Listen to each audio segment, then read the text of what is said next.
India ने England के खिलाफ एक शानदार सीरीज ड्रॉ की, लेकिन ड्रॉ कभी शानदार हो सकता है अगर आपके सामने एक बहुत मजबूत टीम हो। जैसे 2004 में इंडिया ने ऑस्ट्रेलिया को ऑस्ट्रेलिया में उस प्राइम ऑस्ट्रेलियन टीम के साथ ड्रॉ किया था। वो एक शानदार सीरीज थी। और इस सीरीज की बात आप करें, जिस तरह का रोमांच आपको देखने को मिला, जिस तरह से मैचेस 5वें दिन गए, आखिरी सेशन तक गए, और उसमें इंडिया की टीम ने इंग्लैंड को हर डिपार्टमेंट में पीछे छोड़ा। चाहे बैटिंग हो, चाहे बॉलिंग हो। बल्लेबाजी का चार्ट उठाइए तो टॉप 5 में 3 इंडियन आपको दिखेंगे।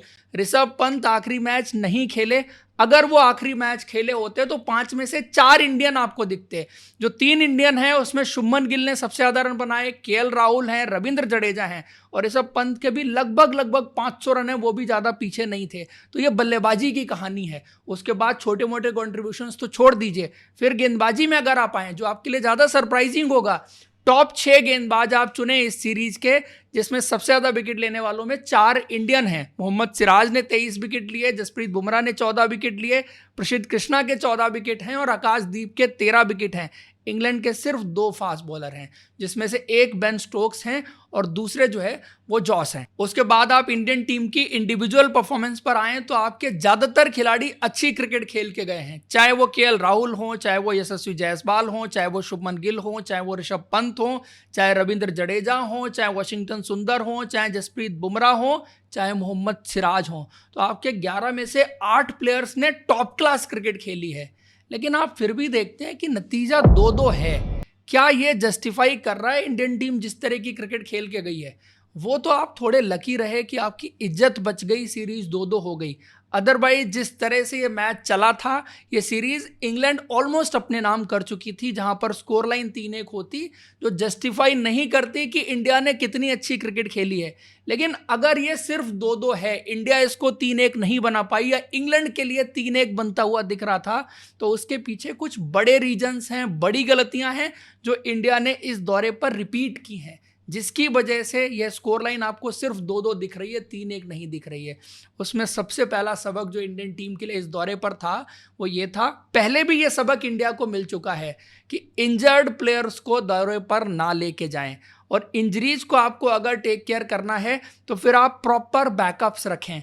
आप देखो इंजरीज जो आपके लिए हुई, जिसमें आकाशदीप की इंजरी आपके लिए बहुत क्रूशल रही। उसके बाद अर्शदीप सिंह का लास्ट के 2 मैचेस में इंजर्ड हो जाना।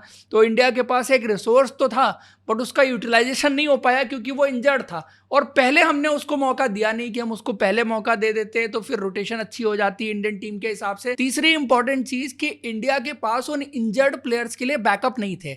हर बार जब आप 5 टेस्ट मैचेस की सीरीज खेलने के लिए जाते हैं तो 2-3 नेट बॉलर जरूर लेके जाते हैं, सो दैट अगर आपके 11 में 15 में किसी को इंजरी होती है तो आप वहां से बॉलर रिकॉल कर लें। आपके लिए ऐसी सिचुएशन ना बने कि आप स्ट्रेट अवे इंडिया से प्लेयर बुलाएं, फिर उसको खिलाएं, फिर नतीजा जिसको आपको देखने को मिला, वो चीजें बहुत खराब होती हैं। और इंडिया इस मामले में काफी पीछे थी। अब ये किसका डिसीजन था कि इस बार नेट बॉलर नहीं जाएंगे, टीम के साथ फास्ट बॉलर्स ट्रैवल नहीं करेंगे? फास्ट बॉलर ऐसी चीज है जो आपको हमेशा रिजर्व में रखने ही चाहिए, और इंडिया ने इस दौरे पर नहीं रखे, जिसका नुकसान इंडियन टीम को अल्टीमेटली इस सीरीज में उठाना पड़ा। उसके बाद दूसरी बात यह है कि जो फास्ट बॉलर्स का सिलेक्शन है, किस तरह के फास्ट बॉलर आप अपने प्लेइंग 11 में सेलेक्ट कर रहे हैं। आपके लिए पहला मैच जो खेल रहे थे वहां पर एक जसप्रीत बुमराह थे, दूसरे सिराज थे, तीसरे प्रसिद्ध कृष्णा है। जसप्रीत बुमराह तो एक्सेप्शनल है, उनको आप छोड़ दीजिए, बट अगर आप प्रसिद्ध कृष्णा और मोहम्मद सिराज को देखें तो दोनों आप सेम कैटेगरी में डालेंगे। कैटेगरी में इसलिए मैं कह रहा हूं कि दोनों गेंदबाज बहुत एक्सपेंसिव रहते हैं, और जसप्रीत बुमराह जैसा गेंदबाज जब एक एंड से गेंदबाजी करता है और उसको कोई गेंदबाज कॉम्प्लीमेंट नहीं करता, तो उसका नतीजा यह होता है कि वो प्रेशर कभी बिल्ड हो ही नहीं पाता, और अच्छा विकेट होता है तो फिर इन गेंदबाजों के लिए विकेट निकालना बहुत मुश्किल होता है। विकेट में हेल्प होती है, तो लास्ट मैच में आपने देखा कि किस तरह से इन दोनों गेंदबाजों ने इंडिया के लिए मैच जिताने वाली गेंदबाजी भी की। लेकिन पहले 4 मैचेस में जिस तरह के विकेट थे, एक तरफ जसप्रीत बुमराह जहां प्रेशर बिल्ड कर रहे हैं, सिचुएशन बना रहे हैं विकेट निकालने की, दूसरी तरफ सिराज और प्रसिद्ध कृष्णा जो है वो 5 रन 6 रन पर ओवर के उससे उनकी पिटाई हो रही है। तो इंडियन टीम बैडली एक फास्ट बॉलर मिस कर रही है जो जसप्रीत बुमराह को कॉम्प्लीमेंट करे, क्योंकि सिमिलर चीज आपने ऑस्ट्रेलिया में भी देखी थी, और यह बात लगातार हुई थी कि इंडिया के लिए नंबर 2 बॉलर मिसिंग है जो जसप्रीत बुमराह को कॉम्प्लीमेंट कर सके। अगर जसप्रीत बुमराह एक एंड से अच्छी गेंदबाजी कर रहे हैं, प्रेशर बना रहे हैं, तो दूसरे एंड से उस तेजी से रन लीक ना हो जैसे मोहम्मद सिराज और प्रसिद्ध कृष्णा जैसे गेंदबाज करते हैं। तो वो लिंक इस दौरे पर भी इंडिया की गेंदबाजी में मिसिंग दिखा। शमी जैसा गेंदबाज रहता तो शायद उस कमी को जरूर पूरी कर सकता था। बाद में वो फिट हो गए लेकिन उनको बुलाया नहीं गया, उसके पीछे जो भी रीजन रहे, बॉलर जो भी हो, नाम जो भी हो, बट उस तरह का एक गेंदबाज इंडियन टीम मिस कर रही है। क्योंकि ये जो गेंदबाज हैं वो आप देखते हैं कि मैजिकल डिलीवरी की खोज में ज्यादा रहते हैं, और जिस तरह के पहले 4 मैचेस के विकेट थे वहां पर मैजिकल डिलीवरी आपको मिल नहीं रही। तो जो टेस्ट क्रिकेट में बॉलिंग करने का एक टेम्परामेंट है और आप कैसे विकेट क्रिएट करते हैं, कैसे विकेट सेटअप करते हैं, कैसे बनाते हैं, वो आर्ट इन फास्ट बॉलर्स के पास नहीं है। तो वो लिंक जो है वो इंडिया की गेंदबाजी में कहीं ना कहीं आपको मिसिंग दिखा, और जिसकी वजह से बहुत बड़ा डिफरेंस आप पहले 2-3 मैचेस में देखेंगे जो इंडिया के लिए पड़ा है। उसके बाद अगर आप पहले टेस्ट मैच पर वापस जाएं और रिकॉल करें तो इंडिया का स्पिन डिपार्टमेंट में जडेजा के ऊपर रिलाय करना काफी महंगा पड़ा, क्योंकि जडेजा ने बल्ले से तो रन बनाए, outstanding series for him as a batsman, but as a bowler आप देखेंगे तो उतनी ही ordinary, below average, far below average series Ravindra Jadeja के लिए रही है। पहले मैच में जहां पर अच्छी कंडीशंस थी, बॉल टर्न भी हो रही थी, और उन कंडीशंस को रविंद्र जडेजा ने यूटिलाइज नहीं किया।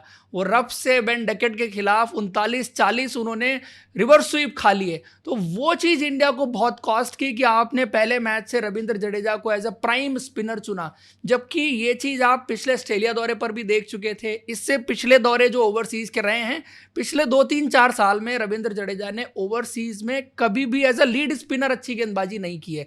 तो इंडिया ये कंफ्यूजन में थी कौन आपका लीड स्पिनर है, क्योंकि पहले मैच में तो वॉशिंगटन सुंदर खेल नहीं रहे थे। अगर वॉशिंगटन सुंदर खेल रहे होते तो माइट भी सिचुएशन डिफरेंट हो सकती थी, बट बात ये आती है ना कि फिर कुलदीप यादव भी तो बैठे हुए हैं, उनको भी तो खिलाया जा सकता था।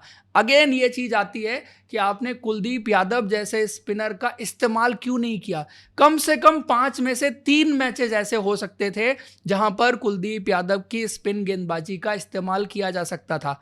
उसमें 1-2 मैचेस ऐसे भी हैं जहां पर इंडियन टीम मैनेजमेंट ने पिच को पढ़ने में भी गलती की। इनको लगा कि यहां पर फास्ट बॉलर्स के लिए मदद होगी तो एक्स्ट्रा फास्ट बॉलर्स के साथ खेल गए। एक्स्ट्रा फास्ट बॉलर आपने खिलाया, स्पिनर खिलाया नहीं, लेकिन जब आप चौथी पारी में पहुंचे तो आपको एहसास हुआ यार एक स्पिनर कम रह गया कहीं ना कहीं, या फिर आपको एक विकेट टेकिंग स्पिनर कम रह गया। इंडिया ने टाइम एंड अगेन इस सीरीज में कई बार कुलदीप यादव को मिस किया, लेकिन कुलदीप यादव इस टीम में नहीं खेले। जैसे टीम मैनेजमेंट ने कई मौकों पर इस सीरीज में पिच को और कंडीशंस को मिसरीड किया, वही कंफ्यूजन इनकी प्लेइंग 11 के कॉम्बिनेशन में भी आपको देखने को मिला। पहले मैच में जो टीम का कॉम्बिनेशन था, अगले मैच में वो कॉम्बिनेशन पूरी तरह से बदल जाता है।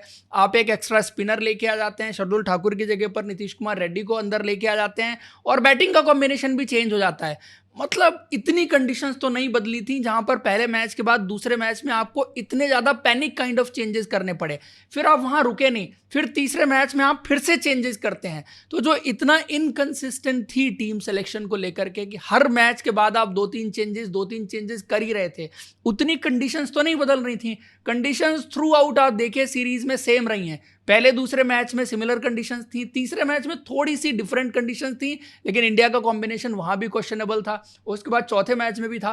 5वें मैच में शायद इंडिया ने लास्ट आते आते कंडीशंस देख के सही डिसीजन लिया, लेकिन 5 में से 4 मैचेस में जो उनका टीम कॉम्बिनेशन था बहुत कंफ्यूजिंग था कि इनको कब नीतीश कुमार रेड्डी को खिलाना है, कब करुण नायर को खिलाना है, कब साई सुदर्शन को खिलाना है, कब वॉशिंगटन सुंदर को खिलाना है। अच्छा, खिलाना तो छोड़िए, एक तरफ है, दूसरी तरफ क्या हो रहा था कि पहले मैच में शार्दुल ठाकुर को खिलाया गया, और शार्दुल ठाकुर जो है वो दोनों पारियों में उस मैच में 40 ओवर के बाद पहली पारी में गेंदबाजी करने के लिए आए और दूसरी पारी में 70 ओवर के बाद गेंदबाजी करने के लिए आए। जब एक प्लेयर को आप खिला रहे हैं तो उसको गेंदबाजी भी तो कराइए, क्योंकि वो एज अ बॉलिंग ऑलराउंडर खेल रहा है। अब वो टीम में आ गया, कप्तान उस पर ट्रस्ट नहीं कर रहा। ये एक बार हुआ शार्दुल ठाकुर के साथ, उसके अलावा ये वॉशिंगटन सुंदर के साथ भी हुआ एक मैच में कि उनको खिलाया तो गया बट गेंदबाजी आई उनकी 69वें ओवर में, और उस मैच में भी शुभमन गिल ने वॉशिंगटन सुंदर को लाने में बहुत देर की थी। गलती हो जाती है, आप उसको आगे चल के करेक्ट कर सकते हैं, लेकिन कुछ गलतियां ऐसी हुई हैं जो आगे भी आपका पीछा नहीं छोड़ेंगी, क्योंकि कुछ प्लेयर्स को लेके मिसमैनेजमेंट ऐसा हुआ, जैसे साई सुदर्शन है, करुण नायर हैं, टू सम एक्सटेंड आप शार्दुल ठाकुर को भी उसमें ऐड कर सकते हैं कि इन खिलाड़ियों का सीरीज खत्म होने के बाद आप भविष्य तय नहीं कर सकते कि आगे खेलेंगे नहीं खेलेंगे, किस बेसिस पर इनको बाहर किया जाए या किस बेसिस पर अंदर रखा जाए। आपने इन 3 में से किसी खिलाड़ी को उस कंक्लूजन तक आप लेके ही नहीं गए। वो फेयर अपॉर्चुनिटी तीनों में से किसी को नहीं मिली। आपने रेबड़ी तो सबको बांटी, बट थोड़ी थोड़ी सी बांटी और उससे किसी का भला नहीं हुआ। ना Sai Sudharsan as a batsman number 3 पर अपने आप को स्टैब्लिश कर पाए, ना करुण नायर उस तरह से वापसी कर पाए। कहने के लिए शार्दुल ठाकुर को 2 मैचेस मिल गए, लेकिन कितनी गेंदबाजी मिली, कितनी बल्लेबाजी मिली? बल्लेबाजी एक पारी में उन्होंने 40 रन किए और एक पारी में जब उनको 70 ओवर के आसपास गेंदबाजी मिली तब भी उन्होंने 2 विकेट निकाल दिए थे। अब as a player Shardul Thakur कहेंगे मुझे जितनी अपॉर्चुनिटी मिली है मैंने परफॉर्म किया है। सेम चीज करुण नायर भी कह सकते हैं कि जब आपकी टीम सबसे मुश्किल सिचुएशन में थी तब आके मैंने 50 रन की पारी खेली और वो पार्टनरशिप उस मैच में बहुत डिसाइसिव थी। साई सुदर्शन भी यही कहेंगे, मुझे जो पारियां मिली मैंने एक 60 रन की पारी खेली, वो भी बहुत क्रूशल थी, 2 30s भी मैंने बनाए। लेकिन एंड ऑफ द टूर आप ये कंक्लूड नहीं कर पाए कि आपके लिए आगे आप कौन से प्लेयर को लेके जाएंगे। इसी में एक चीज और छुपी हुई है, अगर आप कंक्लूड कर लेते तो शायद वॉशिंगटन सुंदर को आप बैटिंग ऑर्डर में ऊपर ले जाने का रिस्क या गैम्बल या स्ट्रेटेजी आगे अपना सकते थे। लेकिन चूंकि आपने ये सवाल अभी तक एड्रेस नहीं किए हैं तो ऐसे के ऐसे ही रहेंगे और अगली सीरीज में यही सवाल घूम फिर के आपके सामने फिर से आने वाले हैं। उसके बाद शुभमन गिल की कप्तानी पर भी बात आएगी और यहां पर तो मैं ये कहूंगा, देखो यंग प्लेयर पहले दौरे पर आके अगर कप्तानी करता है और एवरेज भी करता है तो मैं कहूंगा कि ठीक है। गलतियां उन्होंने की हैं ये बहुत हद तक एक्सेप्टेबल हैं, जो आपने देखा कि अपने बॉलर्स का सही टाइम पे इस्तेमाल ना करना। लेकिन लास्ट चीज जो देखने को मिली जब हैरी ब्रुक्स और जो रूट की पार्टनरशिप लग रही थी, उस फेज में जैसे शुभमन गिल ने फील्ड खोली और रन पड़ रहे थे और उस टाइम पर वो जो क्लूलेस नजर आ रहे थे, ये सीरीज में एक इंस्टेंस नहीं था, कई सारे थे। बट उसके बाद उन्होंने वापसी जो है बहुत अच्छी कर ली। शायद शुभमन गिल बेटर कप्तानी करते तो नतीजे पर फर्क डाल सकते थे। कप्तानी एक पहलू जरूर था, बट ये एक्सेप्टेबल है बिकॉज ये चीज हमें पहले पता थी, हम यंग कैप्टन के साथ जा रहे हैं तो इस तरह की गलतियां हमें एक्सेप्ट करनी पड़ेंगी, जो कि एक्सेप्टेबल है। बट जो चीज एक्सेप्टेबल नहीं है ना, वो है हमारे बॉलिंग प्लान क्या थे, हमारी स्ट्रैटेजी क्या थी और इनपुट्स जो कब आने चाहिए कब नहीं आने चाहिए। ये 2-3 चीजें बहुत इंपॉर्टेंट थी। पहले दूसरे मैच में आपने देखा कि इंडियन बॉलर्स बहुत ज्यादा शॉर्टर साइड पर थे और उनको पुल पड़ रहे, कट पड़ रहे, स्क्वायर ऑफ द विकेट बहुत रन बन रहे थे। वीडियो एनालिस्ट, बॉलिंग कोच, बाकी स्ट्रेटजी बनाने वाले लोग क्या एनालाइज कर रहे थे, क्या इनपुट बॉलर्स को दिया गया मुझे नहीं पता, बट वो थ्रू आउट 3 मैचेस में देख रहा था कि सेम मिस्टेक इंडियन बॉलर्स कर रहे थे कि स्क्वायर ऑफ द विकेट बहुत ज्यादा रन बन रहे थे। इसीलिए वो बॉलिंग कोच के रोल पर सवाल उठता है, वो वीडियो एनालिस्ट से क्या इनपुट मिल रहे थे, हम होमवर्क क्या करके आ रहे थे कि इंग्लैंड के किस गेंदबाज के खिलाफ हमें कैसे बल्लेबाजी करनी है, किस बल्लेबाज के खिलाफ हमें गेंदबाजी करनी है। स्पेशली आप बेन डकेट के खिलाफ देखिए, जो ये प्लान बना के लाए थे कि उनको रूम नहीं देना है, रूम नहीं देना तो उधर फील्ड क्यों नहीं रखा था स्क्वायर लेग और फाइन लेग और वहां से चौके आप खा रहे थे। ऐसे ही वो जडेजा के खिलाफ आपने देखा था कि जब उनको रिवर्स स्वीप पे रिवर्स स्वीप पड़ रहे थे और 40 रिवर्स स्वीप पड़ गए तब भी कोई इनपुट, कोई स्ट्रेटजी कुछ नहीं देखने को मिला। इवन बाद में भी वो रिवर्स स्वीप पे रिवर्स स्वीप जडेजा के लिए पड़ते रहे।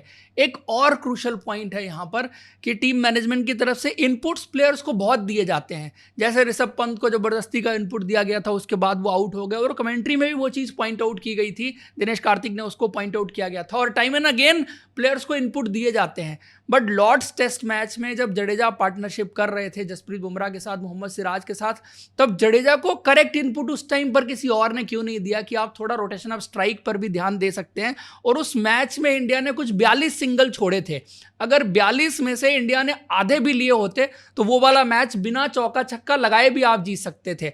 बहुत लोगों का मानना है कि जडेजा को बड़े शॉट के लिए जाना चाहिए था, चौके छक्के लगाने चाहिए थे, लेकिन जैसे फील्ड खुली हुई थी, जितना सॉफ्ट बॉल था, जितना स्लो विकेट था, चौके छक्के लगाना उस विकेट पर मुश्किल था। बट रोटेशन ऑफ स्ट्राइक के लिए जडेजा को किसी ने नहीं रोका था। और शायद सिंगल की बात आप छोड़िए, टैप करके 2 रन गैप्स में कैसे दौड़े जाते हैं, वो एक स्ट्रैटेजिक चीज वहां पर जडेजा से भी मिसिंग थी और वो इनपुट टीम मैनेजमेंट की तरफ से भी नहीं आया जो बाहर बैठ के लोग देख रहे थे। एक चीज आपने थ्रू आउट द सीरीज देखी है कि जब टीम मुश्किल में होती थी तो आपका टीम मैनेजमेंट, सपोर्ट स्टाफ जो है वो हाथ पे हाथ रखे बैठा रहता था। जब टीम जीत गई तो सेलिब्रेशन में एकदम उछल पड़ रहे थे। तो वो चीज़ें, छोटी छोटी चीज़ें बहुत इंपॉर्टेंट रही हैं। और मुझे लगता है कि इंडिया ने ये जो गलतियां की हैं, जो मैंने 5, 7, 8 गलतियां आपको गिनाई हैं, इन चीज़ों को अगर इंडिया ने ठीक किया होता, ये सीरीज 3-1 से आपके नाम पक्का होनी थी। हो सकता है कि आप 4-1 से भी कर सकते थे, क्योंकि पहले टेस्ट मैच में लीड्स में भी आप अच्छी गेंदबाजी करते तो वो भी आपका मैच हो सकता था। लॉर्ड्स वाला भी बहुत क्लोज था, वही 2 मैच इंग्लैंड ने जीते, वो दोनों भी आपके हो सकते थे। बाकी तो एक आपने ड्रॉ कराए। लास्ट मैच आप एडवर्स कंडीशंस में भी खेले, तब भी आपने जीत के दिखा दिया, भले ही जीत का मार्जिन 6 रन का था। उसमें भी शुभमन गिल की कप्तानी में आपने बहुत गलतियां की, जहां पर इंडिया की जीत का मार्जिन और ज्यादा होना चाहिए था, वो सिर्फ 6 रन का रहा। So all and all series India के लिए अच्छी है, नतीजा सेटिस्फाइंग है, स्कोर लाइन ये दिखा रही है कि कॉम्पिटिटिव सीरीज हुई है। But actual fact and truth ये है कि इंग्लैंड की बहुत ऑर्डिनरी टीम थी, जहां पर अगर आप बेन स्टोक्स और जो रूट को हटा दें तो इंग्लैंड के पास कोई ढंग का प्लेयर नहीं था। उसके बावजूद अगर सीरीज 2-2 है और हम सेलिब्रेट कर रहे हैं तो उसका मतलब बनता नहीं है। ये 3-1 होके ही सेलिब्रेट होना चाहिए था या 4-1 होके ही सेलिब्रेट होना चाहिए था। That is what I want to say. आप लोग को क्या लगता है कमेंट करके जरूर बताइए। वीडियो इन्फॉर्मेशन अच्छी लगी है लाइक और चैनल को सब्सक्राइब जरूर करें। Thank you, see you in next video.